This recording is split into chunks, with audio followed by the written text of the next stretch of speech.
Hello friends, good morning Odisha. आज सकाळ बहुत गुड़े गुरुत्वपूर्ण खबर आसी जो खबर गुड़ी को आपण मैंने जाना निहाती दरकार। तेज आसतु जाने कौन से गुरुत्वपूर्ण खबर गुड़िक। तेज ता पूर्व आपन को अनुरोध अटे जे जदि आपन को वीडियोटी भल लगे आपन लाइक करने सहित वीडियो को अधिक अधिक शेयर करेंगे। यह सहित यह लेटेस्ट खबर सबको जानापी आम चैनल को सब्सक्राइब करूँ। तेज आसतु आरंभ करवा आज खबर अभियान। प्रथम बड़ खबर हूँ राशन कार्ड को नहीं आसला बड़ खबर। किए कटिबे किए पाइबे। राज्य अछंती लक्ष लक्ष फॉल्स बा जाल राशन कार्ड हिताधिकारी। वर्तमान सुधा 25 लक्ष भूत हिताधिकारी चिन्हट होइछंती। आगको यह संख्या आहरी बढ़िपारे यह कहिछंती खाद्य जोगाण और खाउटी कल्याण मंत्री कृष्ण चंद्र पात्र। मंत्री कहिछंती भूत हिताधिकारी मानकर चिन्हट चलीछि। एही मास शेष सुधा भूत हिताधिकारी मानकर चिन्हट शेष हेब।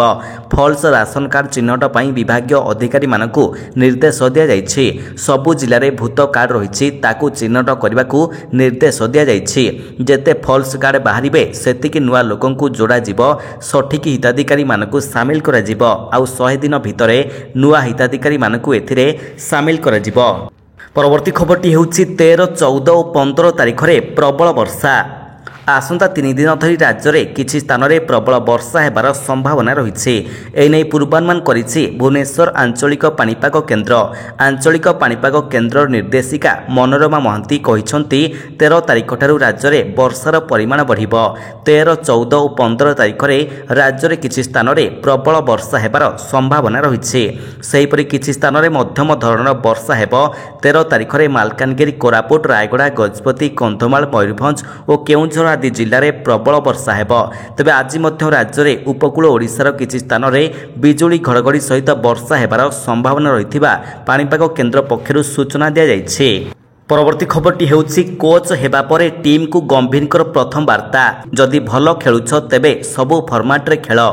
टीम मुख्य प्रशिक्षक भाव में नियुक्त होगा पर गौतम गंभीर भारतीय दल पर एक स्पष्ट एवं साहसिक वार्ता देइछन्ते। आघात एवं कार्यभार परिचालना उपरे ध्यान देई गंभीर 3टी फॉर्मेट क्रिकेट खेलिबार गुरुत्व उपरे गुरुत्वारोप करिछन्ते। गंभीर कहिछन्ति जे जदि तुमे भल खेल तेबे सबु फॉर्मेट रे खेलिबाकू चेष्टा कर। राहुल द्रविड़ को कोचिंग कार्यकाल शेष होगा पर गंभीर को टीम इंडिया मुख्य प्रशिक्षक भाव में नियुक्त करा जायतिला। बीसीसीआई सचिव जय शाह घोषणा एक्स माध्यम करथिले।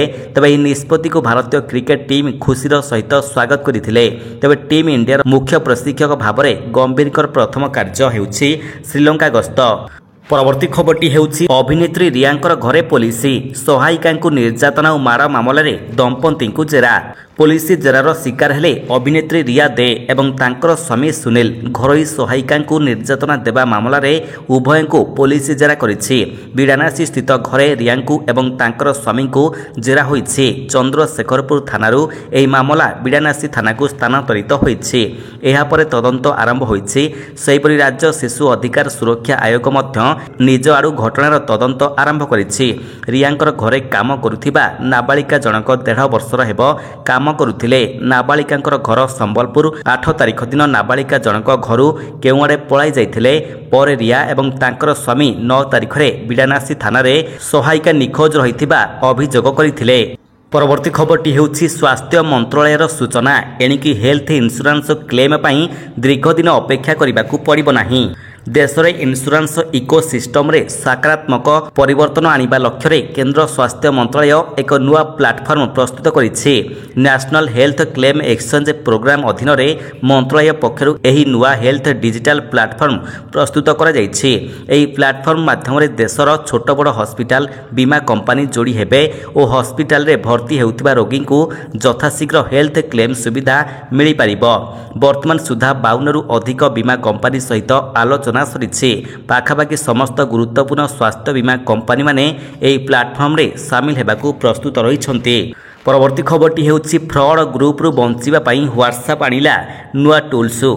व्हाट्सएप निजर यूजर्स मानकर पई नुआ कॉन्टेक्स्ट कार्ड्स फीचर लॉन्च करिछि। जहाँ अजणा व्हाट्सएप ग्रुप सहित जड़ित सूचना को प्राइवेट रखिबो। एही नुआ फीचर मोटिव यूजर्स मानकु फ्रॉड ग्रुप रु बंचाइबा को पड़िबो जेउथिरे तांकु अचानक आड करा जाइछि। मेटार व्हाट्सएप हेड विल कैथकेट निजर ऑफिशियल व्हाट्सएप चैनल माध्यम रे एही नुआ फीचर अनाउंसमेंट करिसंते। से कहिसंती जे कॉन्टेक्ट कार्ड्स फीचर यूजर्स मानकु सही ग्रुप सहित जड़ित ସହିତ ଡିଟେଲ୍ସର ସୂଚନା ଦେବ, ଯାହାର ଇନଭାଇଟ୍ ତାଙ୍କୁ ବିନା କୌଣସି ଇନଫର୍ମେସନରେ ପ୍ରାପ୍ତ ହେବ। ଏଥିରେ ୟୁଜର୍ସମାନଙ୍କୁ ଏହା ବୁଝିବାକୁ ପଡ଼ିବ, ସହଜ ହେବ ଯେ ତାଙ୍କୁ ସେହି ଗ୍ରୁପରେ ସାମିଲ ହେବାକୁ ପଡ଼ିବ ନାହିଁ। ପରବର୍ତ୍ତୀ ଖବରଟି ହେଉଛି ମଧୁବାବୁ ପେନସନ ଯୋଜନାକୁ ନେଇ ରାଜ୍ୟ ସରକାର ଦେଲେ ଏହି ନିର୍ଦ୍ଦେଶ। ପ୍ରତି ମାସ 20 ତାରିଖ ସୁଦ୍ଧା ମଧୁବାବୁ ପେନସନ ଯୋଜନାରେ ମାସିକ ଭତ୍ତା ପ୍ରଦାନକୁ ସୁନିଶ୍ଚିତ କରିବା ପାଇଁ ରାଜ୍ୟ ସରକାର ନିର୍ଦ୍ଦେଶ ଦେଇଛନ୍ତି। ରାଜ୍ୟର ବିଜେପି ସରକାର ନିଜର ନିର୍ବାଚନୀ ଇସ୍ତାହାରରେ ମାସିକ ସର୍ବନିମ୍ନ 3000 ଟଙ୍କା ଭତ୍ତା ଦେବାକୁ ପ୍ରତିଶ୍ରୁତି ଦେଇଥିବାରୁ ଆଜି ରାଜ୍ୟ ଅର୍ଥ ସଚିବଙ୍କର ଅଧ୍ୟକ୍ଷତାରେ ମଧୁବାବୁ ପେନସନ ଯୋଜନାକୁ ଜାରି ରଖିବା ପାଇଁ ଗୁରୁତ୍ୱପୂର୍ଣ୍ଣ EFC ବା ଏକ୍ସପେଣ୍ଡିଚର ଫାଇନାନ୍ସ କମିଟି ବୈଠକ ବସିବାର କାର୍ଯ୍ୟକ୍ରମ ରହିଛି। ତେବେ ଏହି ବୈଠକରେ ମାସିକ ଭତ୍ତା ବୃଦ୍ଧି ନେଇ ପ୍ରାରମ୍ଭିକ ବିଚାର ବିମର୍ଶ ହୋଇପାରେ ବୋଲି ଜଣାପଡ଼ିଛି। ପରବର୍ତ୍ତୀ ଖବରଟି ହେଉଛି 5 ଦିନ ପରେ ତାପଙ୍ଗ ଖଣି ପାଣିରୁ ମିଳିଲା ଓମ୍ ପ୍ରକାଶଙ୍କ ମୃତଦେହ, ଉଦ୍ଧାର କଲା ଅଗ୍ନିଶମ ବାହିନୀ। ଖୋର୍ଦ୍ଧା ତାପଙ୍ଗ ଖଣି ପାଣିରୁ ମିଳିଲା ନିଖୋଜ ଯୁବକଙ୍କର ମୃତଦେହ। 5 ଦିନ ପରେ ଆଜି ସକାଳେ ଖଣି ପାଣିରେ ଭାସୁଥିବା ଅବସ୍ଥାରେ ମୃତଦେହ ଉଦ୍ଧାର ହୋଇଛି। ଓମ୍ ପ୍ରକାଶ ରଥଙ୍କର ମୃତଦେହକୁ ଉଦ୍ଧାର କରିଛି ଅଗ୍ନିଶମ ବାହିନୀ। ସୋମବାର ରିଲ୍ସ କରିବା ବେଳେ ପାଣିରେ ଖସି ପଡ଼ିଥିଲେ ଯୁବକ। ଗତ 8 ତାରିଖରେ ଭୁବନେଶ୍ୱର ଏବଂ ଖୋର୍ଦ୍ଧାରୁ 3 ଜଣ ଯୁବକ ଏବଂ ଜଣେ ଯୁବତୀ ଖୋର୍ଦ୍ଧା ତାପଙ୍ଗର ପଥର ଖଣି ନିକଟରେ ରିଲ୍ସ କରୁଥିଲେ। ହଠାତ୍ ଗୋଡ଼ ଖସିଯିବାରୁ 2 ଜଣ ଯୁବକ ଗଭୀର ପାଣିକୁ ଚାଲି ଯାଇଥିଲେ। ଜଣକୁ ଉଦ୍ଧାର କରାଯାଇଥିଲେ ମଧ୍ୟ ଖୋର୍ଦ୍ଧାର ଯୁବକ ଓମ୍ ପ୍ରକାଶ ରଥ ପାଣିରେ ବୁଡ଼ି ନିଖୋଜ ହୋଇଥିଲେ। 200 ଫୁଟ ଗଭୀର ପାଣିରେ ସର୍ଚ୍ଚ ଅପରେସନ୍ ଜାରି ରହିଥିଲା। ପରବର୍ତ୍ତୀ ଖବରଟି ହେଉଛି ଆସିଲା ବଡ଼ ଖବର। ଅରବିନ୍ଦ କେଜରିୱାଲଙ୍କୁ ମିଳିଲା ଆଶ୍ୱସ୍ତି, ଅନ୍ତରୀଣ ଜାମିନ ପ୍ରଦାନ କଲେ ସୁପ୍ରିମକୋର୍ଟ। ଦିଲ୍ଲୀ ମୁଖ୍ୟମନ୍ତ୍ରୀ ଅରବିନ୍ଦ କେଜରିୱାଲଙ୍କୁ ମିଳିଲା ବଡ଼ ଆଶ୍ୱସ୍ତି, ଅନ୍ତରୀଣ ଜାମିନ ପ୍ରଦାନ କଲେ ସୁପ୍ରିମକୋର୍ଟ। ତେବେ ଅନ୍ତରୀଣ ଜାମିନ ପ୍ରଦାନ କରାଯାଇଥିଲେ ମଧ୍ୟ ତିହାର ଜେଲରେ ହିଁ ରହିବେ କେଜରିୱାଲ, କାରଣ ଏହି ଦୁର୍ନୀତି ମାମଲାରେ ସେଣ୍ଟ୍ରାଲ ବ୍ୟୁରୋ ଅଫ୍ ଇନଭେଷ୍ଟିଗେସନ ବା CBI ତାଙ୍କୁ ଗିରଫ କରିଛି, ଯାହାର ଶୁଣାଣି ଜୁଲାଇ 18 ତାରିଖରେ ହାଇକୋର୍ଟରେ ହେବ। ଏହା ସହିତ ବୃହତ ବେଞ୍ଚକୁ କେଜରିୱାଲଙ୍କ ମାମଲା ହସ୍ତାନ୍ତର କରିଛନ୍ତି ସୁପ୍ରିମକୋର୍ଟ। 3 ଜଣିଆ ବେଞ୍ଚ କେଜରିୱାଲଙ୍କ ମାମଲାର ଶୁଣାଣି କରିବେ। ସେ ପର୍ଯ୍ୟନ୍ତ କେଜରିୱାଲଙ୍କୁ ଅନ୍ତରୀଣ ଜାମିନ ପ୍ରଦାନ କରିଛନ୍ତି ସୁପ୍ରିମକୋର୍ଟ। ପରବର୍ତ୍ତୀ ଖବରଟି ହେଉଛି ପୁଣି ଚିନ୍ତା ବଢ଼ାଇଲାଣି ଡେଙ୍ଗୁ।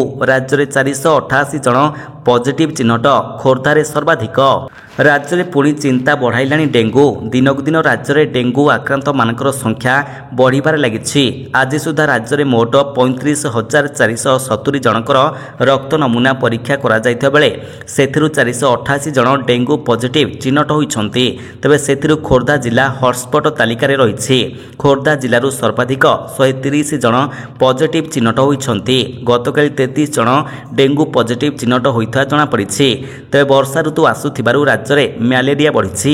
ମଶା ବଂଶ ବୃଦ୍ଧିକୁ ରୋକାଯିବା ପାଇଁ ଆବଶ୍ୟକ ପଦକ୍ଷେପ ନେବାକୁ ନିର୍ଦ୍ଦେଶ ଦିଆଯାଇଥିବା ଜନସ୍ୱାସ୍ଥ୍ୟ ନିର୍ଦ୍ଦେଶକ ଡକ୍ଟର ନୀଳକଣ୍ଠ ମିଶ୍ର କହିଛନ୍ତି। ପରବର୍ତ୍ତୀ ଖବରଟି ହେଉଛି ଡ୍ରଗ୍ସ ଇନ୍ସପେକ୍ଟର ନିଯୁକ୍ତି ପରୀକ୍ଷାକୁ ରଦ୍ଦ କଲେ ଓଡ଼ିଶା ହାଇକୋର୍ଟ। ସାନି ପରୀକ୍ଷା ପାଇଁ OPSCକୁ ନିର୍ଦ୍ଦେଶ। ଡ୍ରଗ୍ସ ଇନ୍ସପେକ୍ଟର ପରୀକ୍ଷା ଦେଇଥିବା ସମସ୍ତ ପ୍ରାର୍ଥୀମାନଙ୍କର ପାଇଁ ଆସିଛି ବଡ଼ ଖବର। ଡ୍ରଗ୍ସ ଇନ୍ସପେକ୍ଟର ନିଯୁକ୍ତି ପରୀକ୍ଷାକୁ ରଦ୍ଦ କରିଛନ୍ତି ଓଡ଼ିଶା ହାଇକୋର୍ଟ। ଏହା ସହିତ ସାନି ପରୀକ୍ଷା କରାଇବା ନେଇ ଓଡ଼ିଶା ଲୋକସେବା ଆୟୋଗ ବା OPSCକୁ କୋର୍ଟ ନିର୍ଦ୍ଦେଶ ଦେଇଛନ୍ତି। ରାଜ୍ୟ ସ୍ୱାସ୍ଥ୍ୟ ଓ ପରିବାର କଲ୍ୟାଣ ବିଭାଗ ଅଧୀନରେ ଗତ 2022-23 ପାଇଁ ଡ୍ରଗ୍ସ ଇନ୍ସପେକ୍ଟର ପଦରେ ନିଯୁକ୍ତି ପାଇଁ OPSC ପକ୍ଷରୁ ବିଜ୍ଞପ୍ତି ପ୍ରକାଶ ପାଇଥିଲା। ତେବେ ଗତବର୍ଷ ମାର୍ଚ୍ଚ 19 ତାରିଖରେ ହୋଇଥିବା ନିଯୁକ୍ତି ପରୀକ୍ଷାରେ ଓଡ଼ିଶା ଡ୍ରଗ୍ସ କଣ୍ଟ୍ରୋଲ ସର୍ଭିସ ବା ODCS ରୁଲ 2020ର ଧାରା 6କୁ ଉଲ୍ଲଂଘନ କରାଯାଇଥିଲା। ତେବେ ଉକ୍ତ ନିଯୁକ୍ତି ନିମନ୍ତେ ଟେଷ୍ଟ ବୁକଲେଟ୍ ଧାର୍ଯ୍ୟ ନିୟମ ଅନୁସାରେ ହୋଇନଥିବା ଅଭିଯୋଗରେ ରୁଜୁ ହୋଇଥିବା ମାମଲାରେ ପୂର୍ଣ୍ଣଚ୍ଛେଦ ପକାଇଛନ୍ତି କୋର୍ଟ। ପରବର୍ତ୍ତୀ ଖବରଟି ହେଉଛି ଆଗପଛ ହୋଇ ଆସିପାରେ 2ଟି ଲଘୁଚାପ। ରାଜ୍ୟର ଅଧିକାଂଶ ସ୍ଥାନରେ ପ୍ରବଳ ବର୍ଷା ସମ୍ଭାବନା। ଆଗପଛ ହୋଇ 2ଟି ଲଘୁଚାପ ଦାନା ବାନ୍ଧିପାରେ ବଙ୍ଗୋପସାଗରରେ। ଏହାର ପ୍ରଭାବରେ ବର୍ଷା ପ୍ରକୋପ ବଢ଼ିବା ସମ୍ଭାବନା ରହିଛି। ଆସନ୍ତା 13 ତାରିଖରୁ ଓଡ଼ିଶାରେ ବର୍ଷା ବଢ଼ିବା ନେଇ ପୂର୍ବାନୁମାନ କରାଯାଉଛି। ବିଭିନ୍ନ ମଡେଲର ଆକଳନ ହେଲା ଉତ୍ତର ପଶ୍ଚିମ ଓ ପାର୍ଶ୍ୱବର୍ତ୍ତୀ ପଶ୍ଚିମ କେନ୍ଦ୍ର ବଙ୍ଗୋପସାଗରରେ ଆସନ୍ତା 14 ତାରିଖ ପାଖାପାଖି ଏକ ଘୂର୍ଣ୍ଣିବଳୟ ସୃଷ୍ଟି ହୋଇପାରେ। ତେବେ ଏହା ଲଘୁଚାପ ରୂପ ବି ନେଇପାରେ। ଏହାର ଗତି ଉତ୍ତର ପଶ୍ଚିମ ଆଡ଼କୁ ରହିବା ନେଇ ଆକଳନ କରାଯାଉଛି। ସେହିପରି 19 ତାରିଖ ବେଳକୁ ଆଉ ଏକ ଘୂର୍ଣ୍ଣିବଳୟ ସୃଷ୍ଟି ହେବା ସମ୍ଭାବନା ରହିଛି, ଯାହାକି ଲଘୁଚାପରେ ପରିଣତ ହେବାର ସମ୍ଭାବନା ରହିଛି। ଏହା ବି ଉତ୍ତର ପଶ୍ଚିମକୁ ମୁହାଁଇପାରେ। ପରବର୍ତ୍ତୀ ଖବରଟି ହେଉଛି ଶ୍ରୀମନ୍ଦିରର ନୂଆ ମୁଖ୍ୟ ପ୍ରଶାସକ ହେଲେ ଅରବିନ୍ଦ ପାଢ଼ୀ। ବୀର ବିକ୍ରମ ଯାଦବଙ୍କ ନେବେ ସ୍ଥାନ। ଶ୍ରୀମନ୍ଦିର ମୁଖ୍ୟ ପ୍ରଶାସକ ହୋଇଛନ୍ତି ଅରବିନ୍ଦ ପାଢ଼ୀ। ବରିଷ୍ଠ ଆଇଏଏସ୍ ଅଧିକାରୀ ଅରବିନ୍ଦ ପାଢ଼ୀଙ୍କୁ ଶ୍ରୀମନ୍ଦିର ମୁଖ୍ୟ ପ୍ରଶାସକ ଦାୟିତ୍ୱ ମିଳିଛି। ବୀର ବିକ୍ରମ ଯାଦବଙ୍କ ସ୍ଥାନରେ ଅରବିନ୍ଦ ପାଢ଼ୀଙ୍କୁ ଶ୍ରୀଜଗନ୍ନାଥ ମନ୍ଦିର ପ୍ରଶାସନର ମୁଖ୍ୟ ପ୍ରଶାସକ ଭାବରେ ନିଯୁକ୍ତି ଦେଇଛନ୍ତି ସରକାର। ଆଇନ ବିଭାଗ ପକ୍ଷରୁ ଏନେଇ ବିଜ୍ଞପ୍ତି ପ୍ରକାଶ ପାଇଛି। ତେବେ 2014ରେ ଅରବିନ୍ଦ ପାଢ଼ୀ ଶ୍ରୀମନ୍ଦିର ମୁଖ୍ୟ ପ୍ରଶାସକ ଦାୟିତ୍ୱରେ ରହିଥିଲେ। ଶ୍ରୀମନ୍ଦିର ମୁଖ୍ୟ ପ୍ରଶାସକ ଭାବରେ ତାଙ୍କର ଅନେକ ଅନୁଭୂତି ଓ ଅଭିଜ୍ଞତା ରହିଛି। ମଙ୍ଗଳବାର ପହଣ୍ଡି ବେଳେ ବଡ଼ ଠାକୁର ହାମୁଡ଼େଇ ପଡ଼ିବା ଏବଂ ରଥଟଣା ବେଳେ ଭିଡ଼ରେ ଜଣେ ଶ୍ରଦ୍ଧାଳୁଙ୍କର ମୃତ୍ୟୁ ହେବା ସହିତ ଠେଲାପେଲାରେ ଅନେକ ଆହତ ହୋଇଥିଲେ। ଏହାପରେ ଶ୍ରୀମନ୍ଦିର ପ୍ରଶାସନର ବ୍ୟବସ୍ଥା ଉପରେ ଅନେକ ପ୍ରଶ୍ନ ଉଠିଥିଲା। ଏହାର ଭିତରେ ଅରବିନ୍ଦ ପାଢ଼ୀଙ୍କୁ ଗୁରୁ ଦାୟିତ୍ୱ ଦେଇଛନ୍ତି ସରକାର। ତେବେ ଏହିଭଳି ଲାଟେଷ୍ଟ ଖବର ସବୁକୁ ଆପଣ ଜାଣିବା ପାଇଁ ଆମର ଚ୍ୟାନେଲକୁ ସବସ୍କ୍ରାଇବ୍ କରିବା ସହିତ ଭିଡ଼ିଓକୁ ଅଧିକରୁ ଅଧିକ ସେୟାର କରନ୍ତୁ। ଧନ୍ୟବାଦ।